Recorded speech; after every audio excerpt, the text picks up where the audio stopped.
एक कबीर साहब का पद है जो मुझे हमेशा याद आता है।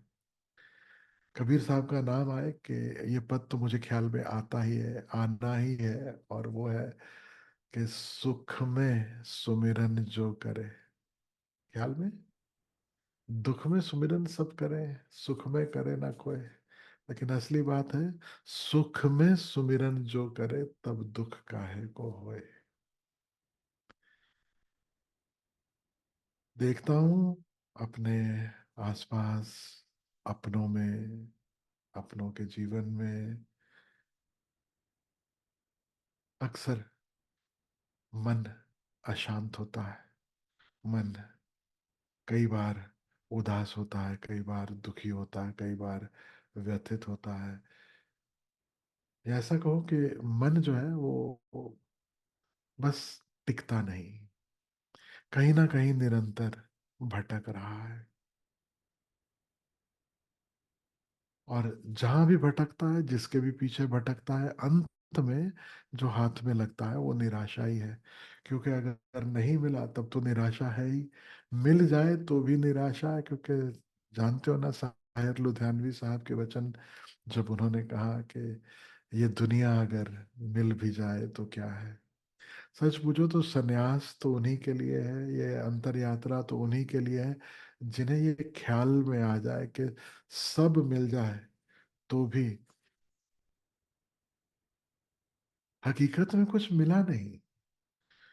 अगर ऊपर ऊपर की मौज मस्ती भर है, सब आनंद है, दिखाई देता है कि सब कुछ है, सुख है, सुविधा है, लेकिन जरूरी नहीं जो है वो तृप्त हो। जरूरी नहीं कि मन जो है वो प्रफुल्लित हो। गर्व कर सकता है, नाच सकता है, खुश हो सकता है, बता सकता है कि मैंने क्या क्या हासिल किया, लेकिन जरूरी नहीं कि मन प्रसन्न हो, अंदर से प्रफुल्लित हो। एक ऐसी अवस्था में, ऐसी तृप्ति में हो कि उसे लगे कि बस जैसे और कुछ भी नहीं चाहिए, सब पा लिया, सब मिल गया। यह अवस्था मन की कभी नहीं आती।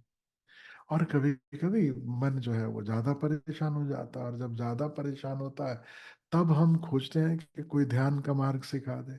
और हमारी धारणा तो सदा से यही रही है कि ध्यान इत्यादि उनके लिए जिनके जीवन में दुख हो, जिनके जीवन में कष्ट हो। जब दुख होता है, तकलीफ होती है, तब हम परमात्मा को याद करते हैं, तब हम खोजते हैं कहाँ कोई ध्यान सिखा दे, लगाना कोई सिखा दे कि जिससे मेरा जो जीवन है वो बेहतर हो सके। लेकिन याद रखने जैसा है कि ये जो मन है, इसका स्वभाव है कि जब तक इसे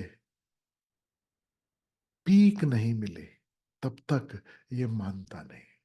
मन बुरा नहीं है, मन खराब नहीं है, लेकिन मन को जो चाहिए वो ही चाहिए। और हम यहाँ वहां से इस मन को हजार तरीकों से भरने की कोशिश करें तो ये भरता नहीं है, कभी प्रसन्न नहीं होता, कभी टिकता नहीं है। एक ही जगह है, एक ही स्थान है जहां जाकर ये मन भी मान जाता है। वो भी थोड़ी देर में कहता हूँ कौन सी ऐसी जगह है। लेकिन ये पद जो है ये समझ लो, दुख में सुमिरन सब करें, सुख में करे ना कोई। तो दुख में जो ये करेगा, वो खाली हाथ ही रह जाएगा। असली बात यह है कि जब तुम सुख में हो, जब तुम आराम में हो, जब तुम सुकून में हो, उस सुकून में भी हम स्मरण में जी सकें, सुमिरन में जी सकें। सुमिरन यानी ध्यान, सुमिरन यानी प्रभु का स्मरण। भक्तों की भाषा में सुमिरन का अर्थ है राम स्मरण, नाम स्मरण, प्रभु का स्मरण, परमात्मा का स्मरण। और ध्यानियों की भाषा में सुमिरन का अर्थ है आत्मस्मरण, साक्षी भाव, होशपूर्ण जीना। एक ही बात है, दोनों में कोई फर्क नहीं है।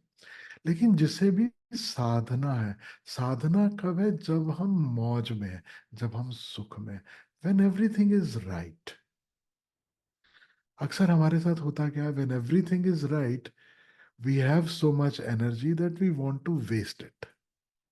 हमें लगता है ये हमेशा रहेगी, और इतनी ऊर्जा है, इतना मौज है, इतना सब कुछ मेरे पास है, ये तो हमेशा हमेशा मेरे पास रहेगा। आप देखो ना, जब कभी आप प्रसन्न होते हो तो ऐसा ही लगता है कि आप तो जैसे दुनिया जीत ली, अब सदा प्रसन्न रहूंगा। लेकिन परमात्मा सारे रंग दिखाता है, कभी चोटियां दिखाता है, शिखर दिखाता है, कभी गहराइयां, वैलीज, वो भी दिखाता है। अब घाटी में है, तब मन उदास है, तब ऐसा लगता है जीवन, वही जीवन जो सोचा था हमने कि हमने जीत लिया, वही दुनिया जिसे हम समझते थे कि हमने जीत ली, वही ऐसा लगने लगता है जीवन, कि जैसे ये जीवन जीने जैसा है भी या नहीं। वही दुनिया ऐसी लगने लगती है कि क्या रखा है इस दुनिया में, सब मिल जाए तो भी बेकार है, कुछ अर्थ नहीं है। तो इन शिखरों और घाटियों के बीच में मन निरंतर डोलता है। तो सुमिरन कब करना है? सुमिरन करना है जब हम ऊर्जा से भरे हैं, जब हमें लगता है कि हम जीत रहे हैं, जब हमें लग रहा है कि सब कुछ सही जा रहा है, सब कुछ ठीक जा रहा है। उस समय जब हम सुमिरन की आदत डाल लेते हैं, तब शिखर पर जिसने सुमिरन की आदत डाल ली, घाटी में वो सुमिरन उसके काम आता है।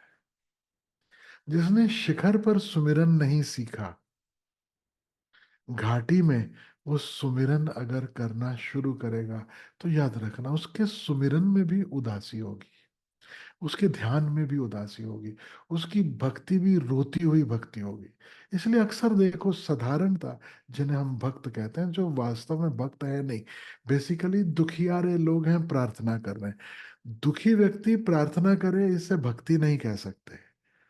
कोई भी दुखी व्यक्ति कहीं भी जाकर माथा झुका सकता है, कहीं भी प्रार्थना कर सकता है। लोग अफसर के पास भी गिड़गिड़ाते हैं, लोग राजनेताओं के पास भी जाके हाथ पैर जोड़ते हैं।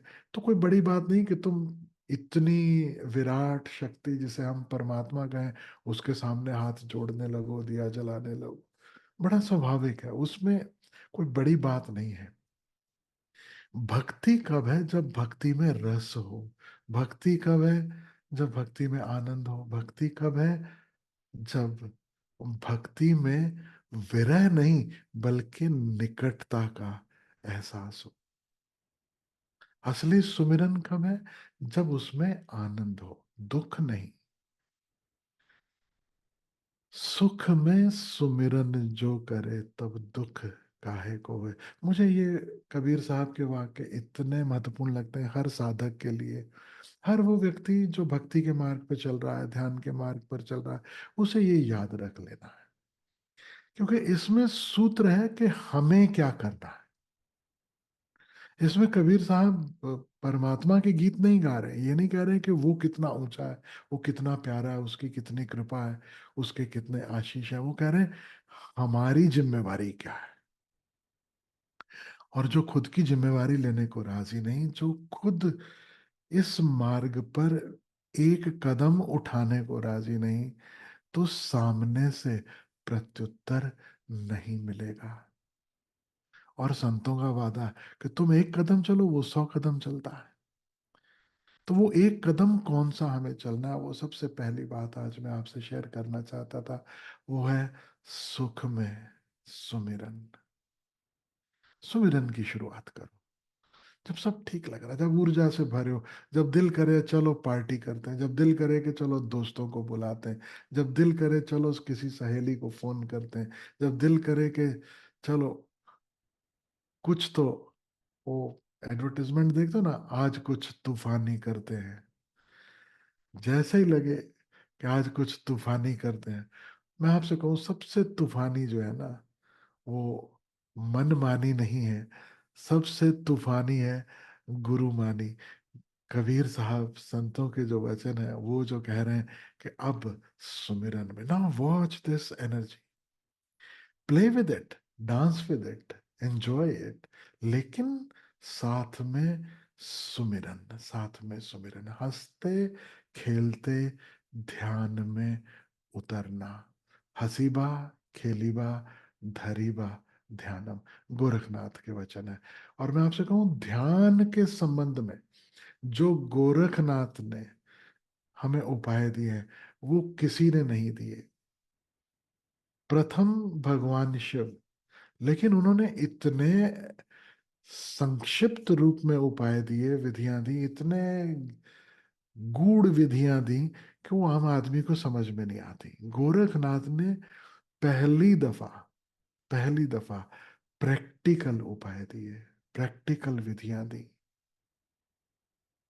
और फिर गोरखनाथ के बाद अगर कोई है तो वो हमारे ओशो हैं, जिन्होंने इतनी विधियां दी, इतने उपाय दिए, जो सब प्रैक्टिकल है।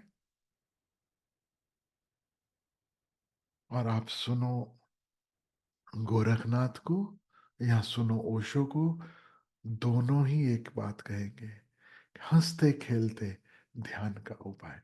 It is not a serious affair. जब प्रसन्नचित हो तब ध्यान जरूर हो। पार्टी भी करने जा रहे हो, बर्थडे है, चलो प्रसन्नचित हो, एंजॉय इट, सेलिब्रेट इट, लेकिन इसी प्रसन्नता की जो लहर है, उस लहर पे राइड करना साथ में सीख लो। भीतर जब भी प्रसन्नता की लहर उठे, थोड़ी देर के लिए जरूर आंख बंद करो और उस पे सवार हो लो। ये लहर आपको और भी ऊंचे शिखर पर ले जाएगी। ध्यान की और ऊंचाइयां, उन्हें हम छू पाएंगे।